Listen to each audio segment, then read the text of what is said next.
আসসালামু আলাইকুম এভরিওয়ান, সবাইকে স্বাগতম জানিয়ে শুরু করছি আমরা আমাদের আজকের ভিডিও।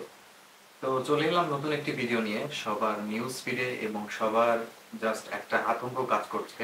সেটি হচ্ছে 16 ডিসেম্বর থেকে আমাদের আনঅফিসিয়াল ফোনগুলো কি বন্ধ হয়ে যাবে।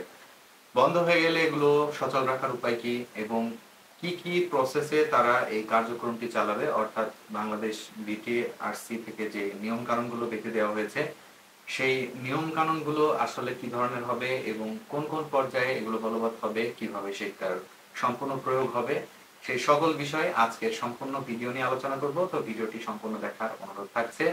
আর যারা চ্যানেল নতুন অবশ্যই চ্যানেলটি সাবস্ক্রাইব করে বেল আইকন প্রেস করতে ভুলবেন না। তো বন্ধুরা, চলুন সরাসরি কথা বলা যাক। প্রথমত, সরকার থেকে যেই অনুমোদনটি পাশ করা হয়েছে সেটি হচ্ছে 16 ডিসেম্বর থেকে আনঅফিসিয়াল যে ফোনগুলো বাংলাদেশের বাজারে রয়েছে বা বাংলাদেশে রয়েছে সেই ফোনগুলোকে বন্ধ করে দেওয়া হবে। আসলে এখানে কিছু মিসকনসেপশন রয়েছে। সেটি হচ্ছে, ফোনগুলোকে বন্ধ করা হচ্ছে না, কেননা 16 ডিসেম্বর পর্যন্ত যেই ফোনগুলো আপনারা অলরেডি ইউজ করছেন বা পারচেস করছেন এবং আপনার সিম কার্ড ব্যবহার করে যে ফোনগুলোকে অ্যাক্টিভ রাখছেন সেই ফোনগুলো স্বয়ংক্রিয়ভাবে রেজিস্ট্রেশন হয়ে যাবে। তো এই দিক থেকে চিন্তা করার দরকার নেই।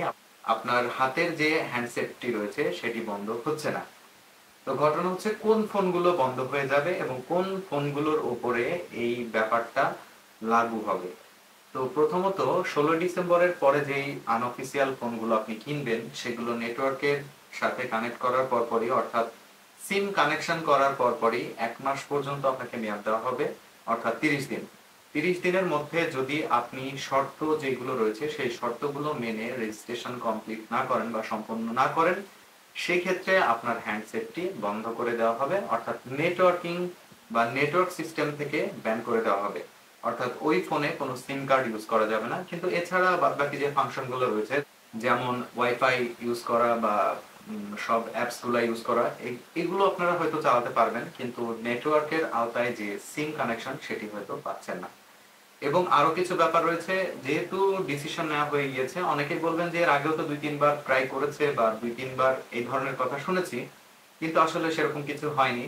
বাট এবার আসলে যেভাবে তারা পদক্ষেপ নিয়েছে, যেমন এনইআইআর যে টেকনোলজিটা তারা ইউজ করবে, এই টেকনোলজিতে আমরা যেভাবে সিম রেজিস্ট্রেশন করে থাকি, অর্থাৎ সিম ক্রয় করে থাকি, ঠিক সেইভাবে আপনার ভোটার আইডি বা আপনার যে ডকুমেন্টস দিয়ে আপনি সিম ক্রয় করবেন সেই ডকুমেন্টস গুলো দিয়েই কিন্তু আপনার ফোনটাকেও রেজিস্ট্রেশন করতে হবে। অন্যথায় আপনার ফোনে যদি সিম আপনার নামে রেজিস্ট্রেশন না থাকে বা রেজিস্টার্ড না হয়, সেক্ষেত্রে একই প্রবলেমে আপনাদের পড়তে হতে পারে। তো সেই জন্য এখন ফোন ট্রেডিং করা বা যে ফোনগুলো বিক্রি করা বা নতুন ফোন কেনা, এই ব্যাপারগুলো নিয়ে কিন্তু অনেক হ্যাসেল হবে। বিশেষ করে যারা সেকেন্ড হ্যান্ড ফোনের বিজনেস করে থাকেন তাদের জন্য নিউজটা আসলে খুবই স্যাড। তারা এখন ফোন ট্রেডিং কিভাবে করবে বা এই বিজনেসগুলো সম্পূর্ণ বন্ধ হয়ে যাবে কিনা, এই বিষয় নিয়ে অনেক রকম প্রশ্ন আসছে।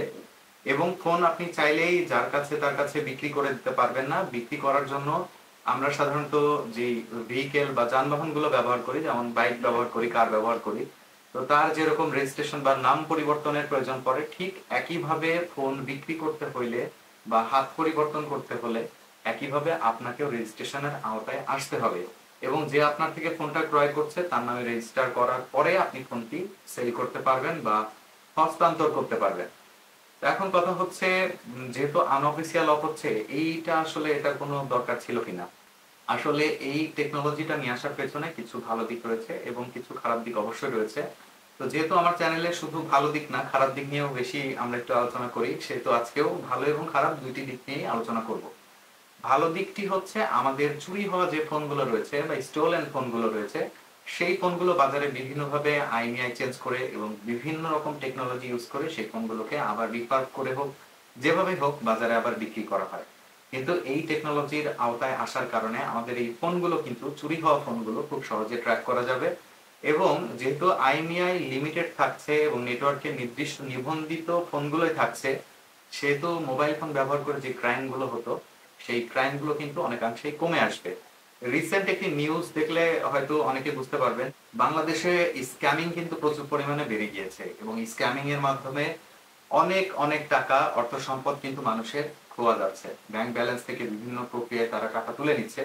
তো এই যে ক্রাইম গুলো সংগঠিত হচ্ছে বিভিন্ন ধরনের আনঅফিসিয়াল যে ফোনগুলো ব্যবহার করে, সেই ফোনগুলোকে যদি রেজিস্ট্রেশনের আওতায় নিয়ে আসা হয় এবং সেগুলোকে যদি ট্র্যাক করার ব্যবস্থা থাকে, সুনির্দিষ্ট সিস্টেমে থাকে, তাহলে কিন্তু এই ধরনের ক্রাইম অনেকাংশেই কমে যাবে। এবং আমাদের দেশে যে আনঅফিসিয়াল ফোনগুলো বিক্রি হতো তার কারণে সরকার কিন্তু প্রচুর পরিমাণে রাজস্ব প্রতি বছর হারাচ্ছিল। সেই রাজস্ব বা সেই ট্যাক্স গুলো কিন্তু আবার দেশে ফেরত আসবে। এবং অফিসিয়াল ফোন যদি বিক্রি হয় তাহলে আরো কিছু সুবিধা রয়েছে। সেগুলো হচ্ছে আপনার আমাদের দেশে সাধারণত যেই শোরুম গুলো বা যে অফিসিয়াল অথরাইজড শোরুম নেই, যেমন অ্যাপেলের বাংলাদেশে প্রচুর পরিমাণে আইফোন ব্যবহার করা হয়, কিন্তু যখন আনঅফিসিয়াল ফোন বন্ধ হয়ে যাবে তখন কিন্তু এই আনঅফিসিয়াল আইফোন গুলো সেল আর করা যাবে না, বা করলেও সেটা নির্দিষ্ট একটা শর্তের বা একটা কন্ডিশনাল ভাবে রেজিস্ট্রেশন করে দেন আপনাদেরকে ইউজ করতে হবে। তো সেই কারণেই হ্যাসেল অনেক বেড়ে যাবে, প্রবলেম যেহেতু বেশি হবে, সেহেতু হয়তো বা আমাদের দেশে এই আপ টু ডেট মডেলের যে ফোনগুলো রয়েছে, যেমন অ্যাপেল বা আরো যে কোম্পানিগুলো রয়েছে, তারা হয়তো তাদের অথরাইজড শোরুম দিতে বাধ্য হবে এবং আমরা এদিক থেকে কিছু এক্সট্রা ফ্যাসিলিটিস বা ওয়ারেন্টি ক্লেম করার ব্যাপারগুলো পেয়ে যাব। এবং আরো একটি সুবিধা রয়েছে, সেটি হচ্ছে আপনার হাতে থাকা যে হ্যান্ডসেট সেটি যদি অথরাইজড বা অফিসিয়াল হয়, তাহলে যে কোনো সময় যে কোনো প্রবলেমের কারণে সাপোর্টটা খুব ভালোভাবে পাবেন, যেটা আমরা আনঅফিসিয়াল ফোনের ক্ষেত্রে আসলে পেতাম না। আর আমাদের দেশে যে ফোনগুলো সাধারণত আনঅফিসিয়াল হয়ে আসে বা আনঅফিসিয়ালি আমরা কিনে থাকি, সেগুলো মূলত বাইরের দেশের ফোন, বাইরের দেশের স্টোলেন ফোন হতে পারে, বা আমাদের পার্শ্ববর্তী যে দেশগুলো রয়েছে সেই সব দেশ থেকে আমরা আমদানি করে। তো এগুলো যেহেতু ইলিগাল ভাবে আমদানি করা হয়, অর্থাৎ এগুলো কিন্তু কোনো রেজিস্ট্রেশন বা এগুলোর জন্য কোনো ভ্যাট বা ভর্তুকি বা ট্যাক্স কোনো কিছু দেওয়া হয় না। দ্যাটস ওয়াই এই ফোনগুলোর জন্য আমাদের প্রতি বছর বেশ একটা মোটা অঙ্কের টাকা লস হয়ে যাচ্ছিল, যেটা লস হচ্ছে না। এখন আসি আসল কথায়, যে সমস্যা কি কি হতে পারে। যেহেতু আনঅফিসিয়াল ফোন, ফ্ল্যাগশিপ লেভেলের ফোনগুলোও আমরা অনেক রিজনেবল প্রাইসে কিনে থাকি। অর্থাৎ আপনি যদি ভালো ভালো যে দোকানগুলো রয়েছে, বসুন্ধরা সিটি, যমুনা ফিউচার পার্কের যে শপগুলো রয়েছে, ম্যাক্সিমাম শোরুমে কিন্তু বেশিরভাগ ফোনগুলো আনঅফিসিয়াল ফোন বিক্রি করা হতো, যার কারণে মানুষ সহজলভ্যভাবে ফোনগুলো কিনতে পারতো, ব্যবহার করতে পারতো। কিন্তু এখন অফিসিয়ালি সেই ফোনগুলোই হয়তো আমাদের আরো 30 থেকে 40% এক্সট্রা টাকা দিয়ে কেনা লাগতে পারে। উদাহরণ হিসেবে যদি আমি আইফোন 17 প্রো ম্যাক্স এর কথাই ধরি, ফোনটি আনঅফিসিয়ালি আমাদের এখন 2 লাখ টাকার আশেপাশে হয়তো কিনতে হচ্ছে, কিন্তু যখনই অফিসিয়ালি লঞ্চ হবে তখন কিন্তু এই ফোনটি 3 লাখ টাকার আশেপাশে আমাদের কেনা লাগতে পারে। আমি জাস্ট একটা আইডিয়া দেওয়ার জন্য আপনাদেরকে বললাম, তাহলে খুব সহজে আপনারা বুঝতে পারবেন যে কি পরিমাণ এক্সট্রা আমাদের খরচটা বাড়তে চলেছে। এবং দেশের বাজারে প্রচুর পরিমাণে আনঅফিসিয়াল ফোনের যে বিজনেস চলে বা ট্রেডিং হয়, সেগুলো অচিরেই বন্ধ অবশ্যই হয়ে যাবে। তারা হয়তো অফিসিয়াল ফোনের দিকে কনভার্ট হতে হবে, অন্যথায় তাদের সব ক্লোজ করে ফেলতে হবে। নাহলে তাদেরকে বিভিন্ন ধরনের প্রক্রিয়ার মাধ্যমে যদি যেতে হয়, আসলে এত ফোন রেজিস্ট্রেশন করাও একটি ঝামেলা। আবার যে কিনছে তাকে একটা যদি মোটা অঙ্কের টাকা দিয়ে একটা ফোন রেজিস্টার করতে হয়, বা ফোনের প্রাইস রেঞ্জের উপর ডিপেন্ড করে একটা অ্যামাউন্ট নির্ধারিত করা হলে সেই অ্যামাউন্টটা দিয়ে তাকে রেজিস্ট্রেশন করতে হয়, তাহলে বেশ কষ্টসাধ্য। এবং সেই একই হিসেব চলে আসে, তার থেকে নতুন ফোন কেনা ভালো এবং অফিসিয়াল ফোনটা কেনাই ভালো হবে। তো এছাড়াও আরো কিছু প্রবলেমের সম্মুখীন হওয়া লাগতে পারে, সেটি হচ্ছে আমাদের দেশে আসলে বেশিরভাগই ফ্ল্যাগশিপ যে মডেলগুলো রয়েছে বা হাই এন্ড ফ্ল্যাগশিপ রয়েছে, সেগুলো আসলে আসে না। কারণ ম্যাক্সিমামই আসলে অফিসিয়ালি লঞ্চ হলে অনেক বেশি প্রাইস হয়ে যাবে। অত প্রাইস দিয়ে আসলে বেশিরভাগ আমরা মিডিল ক্লাস যারা আছি, আমাদের পক্ষে আসলে ওই ফোনগুলো হয়তো অ্যাফোর্ড করা পসিবল হবে না।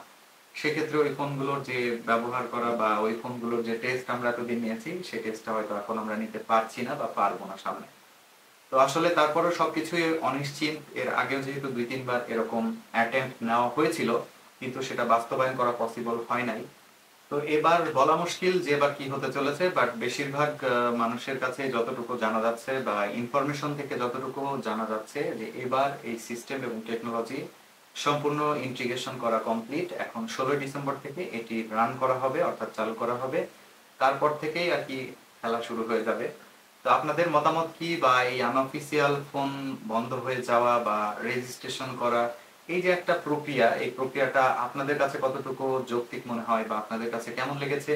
যদি আপনাদের কাছে ব্যাপারটা খারাপ লেগে থাকে, অবশ্যই কমেন্ট সেকশনে কমেন্ট করে জানাবেন। আর যদি ভালো লাগে অবশ্যই সেটিও জানাবেন। আর আপনাদের মতামত সবসময় আমি পড়ে থাকি এবং নিজে নিজেই পড়ি। যেহেতু আমি সিঙ্গেল পারসন, এই আমার স্টুডিও এবং সামনে ক্যামেরা, আপনাদের সাথে কথা বলছি। আপনাদের সাথে কথা বলার আমার একমাত্র মাধ্যম যেহেতু ক্যামেরা, এবং ইউটিউব এবং ফেসবুক, সেহেতু আপনারা অবশ্যই কমেন্ট সেকশনে আপনাদের মতামতগুলো জানাবেন। কি ধরনের ভিডিও দেখতে চাচ্ছেন, কি কি জানতে চাচ্ছেন টেক রিলেটেড বিষয়গুলো নিয়ে। আমি সবসময় টেক রিলেটেড ভিডিও নিয়ে আসি, নতুন নতুন ভিডিও। তো বন্ধুরা, সাথে থাকবেন, পাশে থাকবেন। দেখা হচ্ছে নতুন কোনো ভিডিওতে। সেই পর্যন্ত আল্লাহ হাফেজ।